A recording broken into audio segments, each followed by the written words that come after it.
And we're back! Yes, so let's just get the show started and not waste any more time.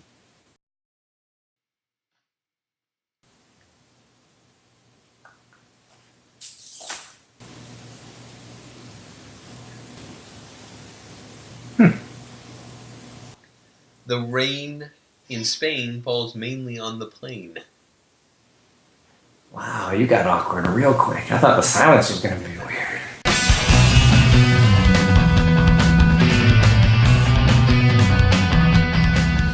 Okay, welcome to Season 2, Episode 1. We're back. Why are we here, Greg? What are we back to exactly? So, face-to-face-to-face webcast is here to bridge that gap between reality and what you see on your phone and your computer.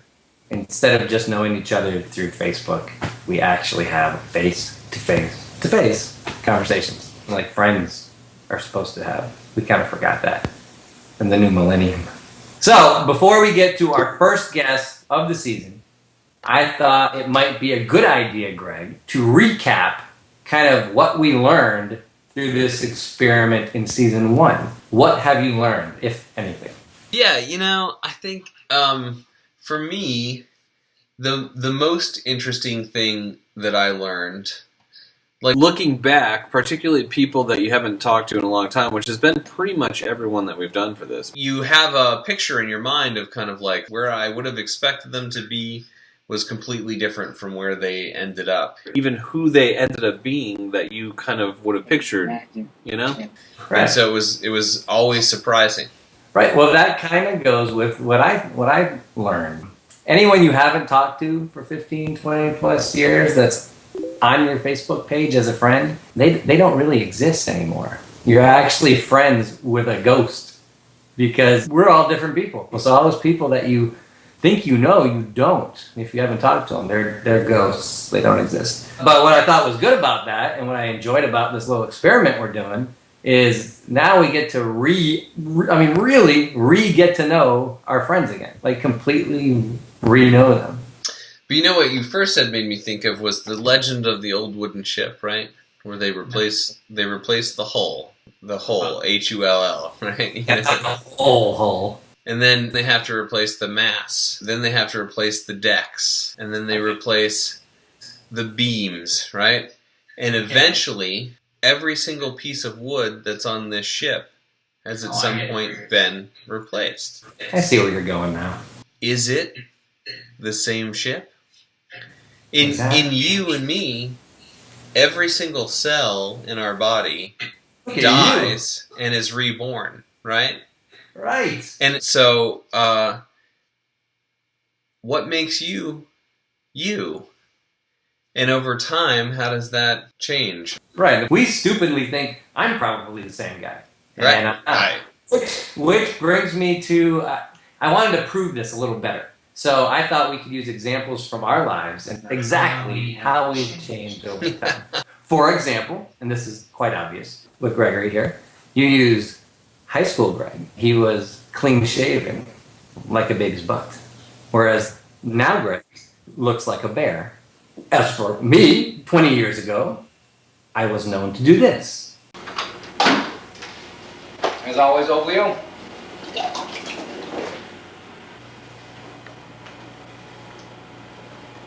Whereas now in my life, it's a little more like this. You want some juice? Ooh.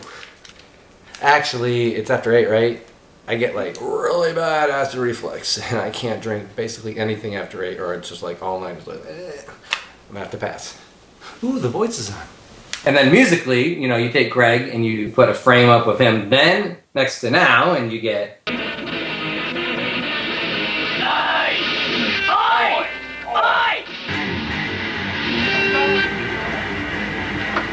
Bengay! Mint-flavored anti-rape whistles! So, I think without further ado, it might be a good time to see what's changed and our first guest of the season. Who's our first guest? You were supposed to set that up, I don't know. Who was our first guest? Gregory. First guest. Eric Berns! Eric Elicker. Berns. Is it really Elicker? Yeah, it is. It sure is Eric Elicker Berns. Now, me personally, Eric, I think, is the guy that I've known the longest in my life. We went to second grade on throughout my life, been very close with, and yet, really, since 2000, we haven't spoken as much for no reason. That's the sad thing about life. When I think of Eric, I think sweetheart. He's just a great sweetheart of a guy. You don't fear him, you love him. Yeah, there's been times where I feared him. It just depends, you know. We got in a wonderful real fight. You know how like you get in quick little fight, Yeah. and it's everyone. Then all of a sudden it gets serious. It like twists, it Right. turns. Exactly. You're playing until somebody really gets hurt, and then All of a sudden, this is in Eric's house, and we were slamming. Like he was, I'd be on his back, and then Eric did the old like Andre the Giant move in Princess Bride and slammed me into the wall. Just kept slamming me. that's no joke. Especially he looks in his pictures a bit thinner these days, but he was no small dude back then. But what do you think about Eric? I know he was in a bunch of bands with you. Who? Eric Berns, the guy. Yeah, no, Eric's a gentle giant. He's got Viking blood in him, but he's also strangely a vegetarian, which is not very Viking-like. So, okay, it's time. Let's bring Eric into this video call. There it is. Hey! Kaboom! Eric! You're there. I did it. Hey, man. Eric, you're That's looking very better. good these days. Yeah, it's wonderful to be here. Thanks, guys. So I'm going to start the questions. I don't know what Greg's going to ask you. He doesn't know what I am on purpose, so it makes it more interesting. That's So great. my first question will be, there's a picture Yeah, of you in a taco bath filled with tacos. And I yeah. would like you to explain how that happened. It's the taco spa. It basically ended up being a photography contest between a bunch of like creative types growing beards. And Julia literally made, I think, 50 tacos. Those are real tacos. We ate them later. And we did. What? Were you naked in there? I may have been. I have a follow-up, though, to that. Yes. And then I'll move to Greg asking. Well, I noticed on the actual picture, giant tattoos. I know you were into tattoos even. I might have been with you when you got your first one. I don't know. Was that fish one your first one, or was that not? The Citizen Fish one, yeah. You were there. I got mine the same day. I remember That you that. actually had prepared. And then I actually, within 2 minutes, decided on mine, and I have to live with what I got. Yeah, You had actually. I remember. Wow. The question is, now you have all these tattoos. Which one is your favorite? You have a favorite tattoo. I have And why? that one is 2 owls, and it says wise choice. And Julia has the same one, and that was that's our engagement. So that's my favorite. That's awesome. Pretty easy answer. I got check this out though. Hold up. And if you didn't say that was your favorite, you'd be in real trouble later. I mean, what is that giant thing? That's my second favorite because it is a Viking ship battling a kraken during a hurricane with a tornado. It's like a theme park of horror. Nice. Okay. Greg's turn to ask a question. You know, I should go out of the gate more interesting than this, but I have no idea what you do for a living. Take us through your whole transition. When I moved to New York, I started working for an investment firm in Midtown. And then when I moved back here, I realized gradually that I was never that person. And 12 years of my life is a really long time. It made me really sad. So I did lots of unhealthy things to cope with it rather than just figure out how to stop, you know? Like drinking? Yeah. Oh, yeah, lots of that. For 15 years, I was, a functioning alcoholic. Probably there's more than we think that are probably a functioning alcoholic. I mean, So if you are willing to talk about how Yeah. you got through that, that might happen. yeah. Now, you mean you're talking about like drinking every day to excess, or just drinking to excess frequently, or what does that mean to you? Every day. Drunk when going to sleep. Wow. Yeah, Drunk when I able mean, to work, I've had periods where like I did that. I was drunk for like a few weeks or months, and I was like, need to chill out on that. You know, Yeah. like definitely. This was 2002 Mhm. to 3 years ago. So gotcha. So what happened 3 years ago where you said, like, for me, I went to the doctor and like my blood pressure was like 150/90, and I was like, all right, I really got to like lay off the booze for a little while. I'll be specific in some ways and vague in others. Yeah, no worries. I was hurting very, very important relationships in my life, to the point where it could have caused permanent damage to specifically one person. Obviously, I mean, whatever. It was Julia, and I just kind of, that made me realize that I was making really poor decisions and very unhealthy. And I looked down. One of the very visual, physical things that I remember most was I was sitting at my desk at work. You're allowed to laugh because it's funny. And I looked down just as my shirt, not on a seam, mind you, not like where a stitch is, just right in the middle of the right side of my gut, just ripped out. Like the shirt ripped like vertically, and my it was like somebody slicing, Like you had a belly demon who was like, "Let me out!" Yeah, your stomach turned into Hulk Hogan.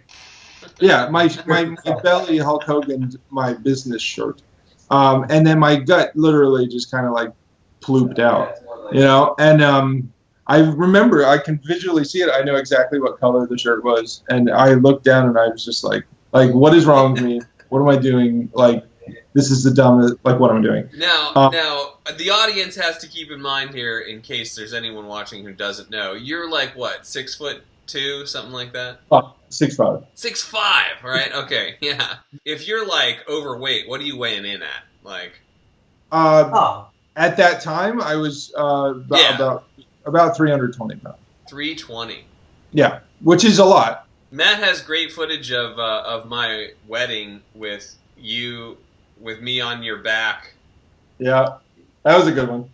I mean, to give you an idea, at your wedding, I made the terrible decision to get drunk instead of go pick my brother up from the airport. So he ended up walking because the cab took him as far as he had money for it, and then he had to walk. I remember this. Yeah. So there were my priorities for about 12 years. So yeah, back to shirt splitting. I had my fat epiphany, and epiphany. Epiphany, yeah. And I said, okay, I'm going to make some changes. So I picked a date to be my last day drinking, which was Halloween 2013. That's a good day because, like, you want to drink on Halloween. Yeah. Well, yeah, and it's been since then. I've not touched anything. I started a gym membership that December. I started therapy that November, and I also went vegan. So I did all those things pretty much at once. It's a lot of big changes. After I jumped ship from the corporate world to make enough money so that Julia could start the business she wanted to start, Nourish, the business we now own together, which is a vegan meal delivery service. Organic, local, vegan, gluten-free, refined sugar-free, healthiest food you can put in your body. We make it and we deliver it to your door, and that way it's in your fridge. You're busy. You don't eat garbage. You eat this, Awesome. Julia came up with these really great vegan tamales, and everyone loved them. So I decided, why don't I buy some equipment and have a push cart and do some old school, because everyone's doing food trucks, and I was like, well, I don't have money for a food truck. And do you go to like the same spots, or do you tweet, or like how do people find you in Charlotte? Like now I just put something up on Facebook saying I'm going out to this thing, and I typically just, a friend of mine's brewery. There's a couple of really cool art galleries in town, and it's nice being around a bunch of weirdos sometimes. So I agree. That sounds really cool, man. I have to say, like, I'm a little bit jealous listening to that. It's like you just get to pick and choose where you want to do it. Yeah, and I mean, honestly, like Nourish has won awards in town. Like we literally make the best vegan food you can get in town, and there's a lot of people in this town. Where I think that a lot of vegan chefs get it wrong is they try to make vegetables taste like a meat. Right, I agree. Why don't you just take the vegan and make the best food out of what it actually is, which sounds like what you're doing, and then you got a shot at making good vegan food. Basically, Julia takes vegetables and just shows their potential, like for creative things you can do with them. She's not trying to make a meat burger, you know. Right. It's not like, I promise this will taste like a hot dog. Have this cucumber. Yeah, why would I want to eat a meat burger? Because it's delicious.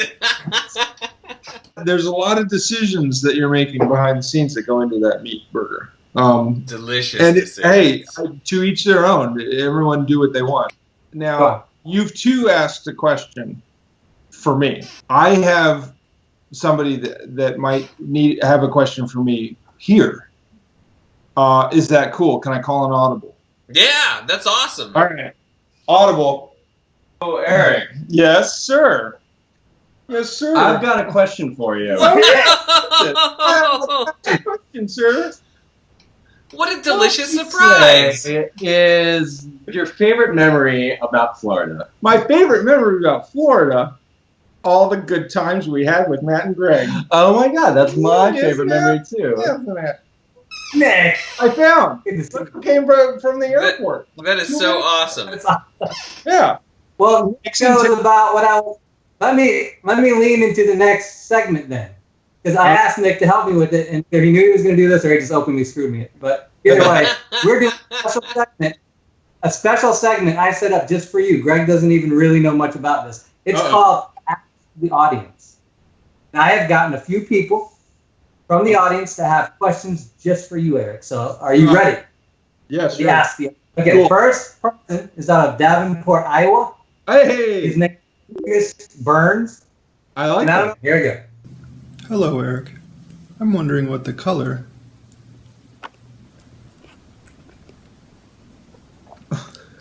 of your favorite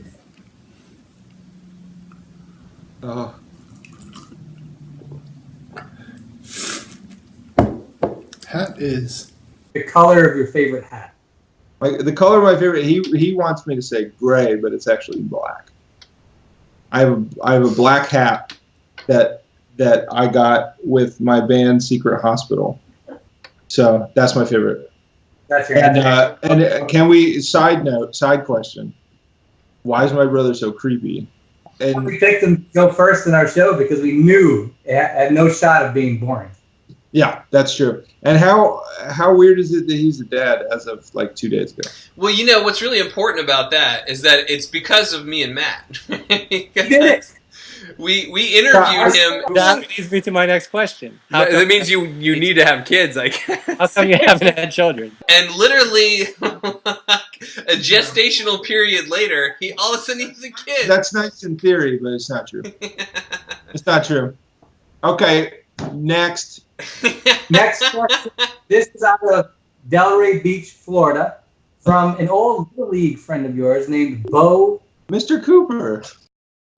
Hey, this is your old elementary school friend, Bo. I have a question for Eric. What is the best brewery in North Carolina you've been to? Best brewery in North Carolina. And we don't want to trigger you here, you know. Brewery beer. So I am going to say the one that I sell my tamales at because I love those guys. It's called Free Range Brewing. It's in Charlotte. They sell homemade sodas. They sell nitro brew coffee on tap, and then they do they sell non-alcoholic things out of taps. Is anybody making a non-alcoholic beer in North Carolina? No, they're not. They should do that. You should do that. I should do because that. there's a huge culture of non-alcoholic beer Yes, in there is. Europe, and it's really tasty. When I went to Berlin and Prague with Julia a few years ago, all the bars had really, really phenomenal non-alcoholic Really? beers. That's interesting. And, yeah. Nice. So that's my favorite. Thanks, Bo. All right, there's two more questions. This I'm one. going to take up. Nick's gonna go. He's gonna go hang with Julia. And Nick, it was and then really good to I'm- see you. And Nick. we got Nick coming up here. All right, so next question. This is out of Palm Beach, Florida, from an old high school friend of yours named Sarah Martini Pulse. Wow. Hey Eric, it's Sarah. I'm trying to pack my kids' lunch tomorrow and I'm having trouble picking out a snack. Can you please help? It's between cheese balls, pirate booty, or almonds. So she wants a snack for her children. For the kids tomorrow for lunch. And she wants me to pick between the three? You're going to pick cheese balls, pirate booty, or almonds. Easy. Pirate booty does a similar thing. It's not going to be as good for you as almonds. Almonds are superfood, man. That's brain food.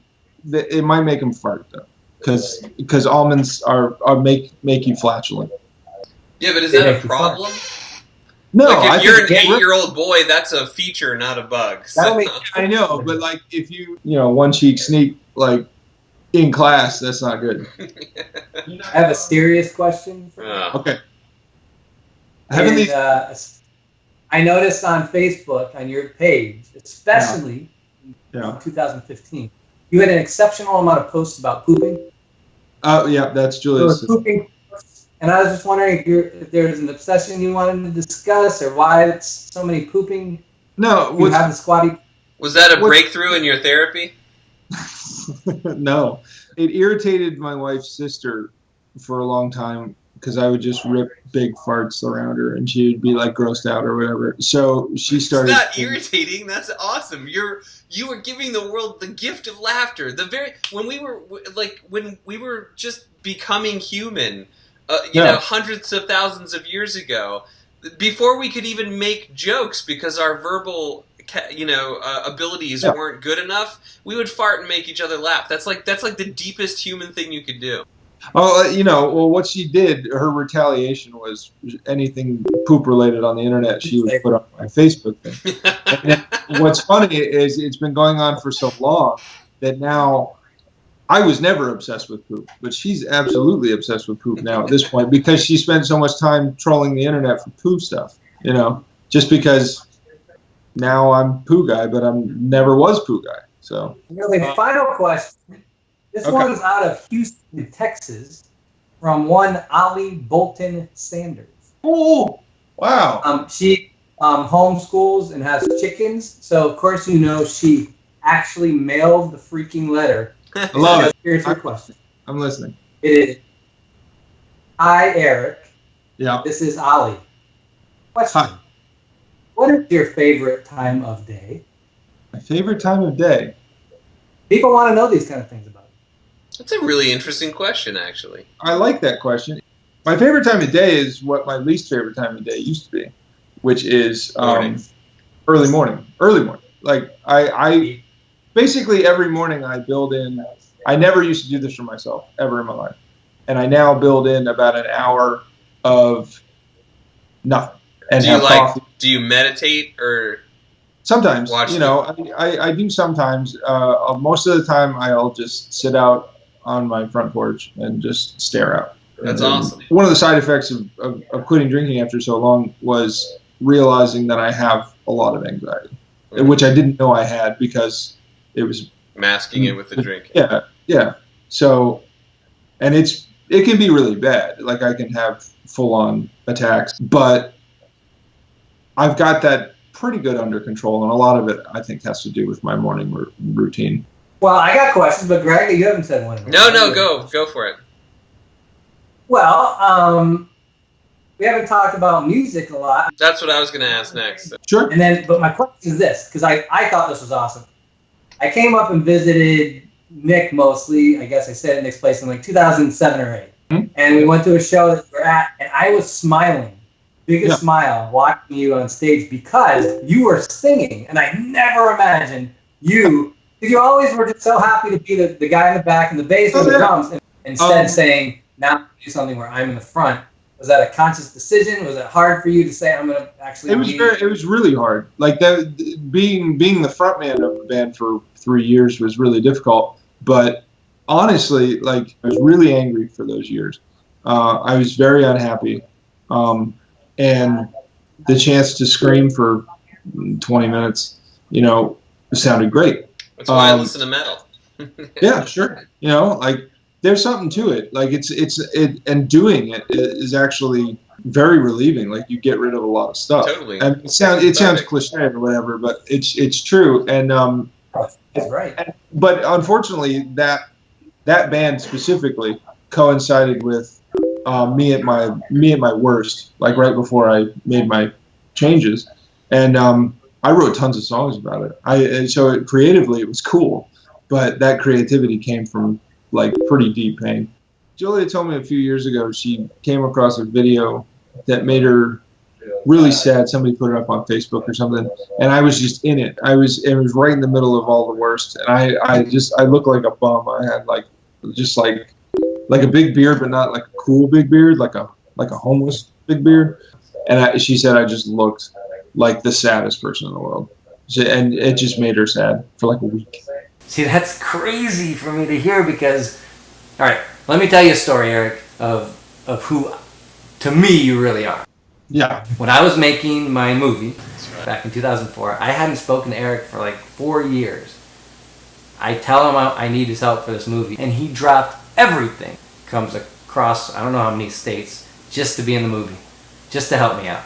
In fact, like 8 years before that, like in 1996, you were like, remember, you were in my room, in my apartment, and yeah. In case I make a movie someday, I took out the video camera and we taped what actually is the exact same thing 8 years later. Oh man, I haven't seen that one in a while. Actually, I should show that side by side with the real movie. Yeah, let's do that now. Hey, I know she's looking up at the stars. I know she's looking up at the stars. I'm a star. I'm a star myself. I go to college, you know. I'm gonna get a degree in astronomy, astrology, you know, one of those A words. That's amazing. I am very, very honored to say that I've seen that movie at least 10 times. Really? Well, that's nice to hear. But, I mean, the reason I told this story is because of what happened before we shot that scene. I was in a bad shape. I was about a week into shooting, no sleep. Yeah, I remember you were a zombie then. I woke up that day when Eric came. I was taking a slight nap at like 2 a.m, and he comes in and wakes me up.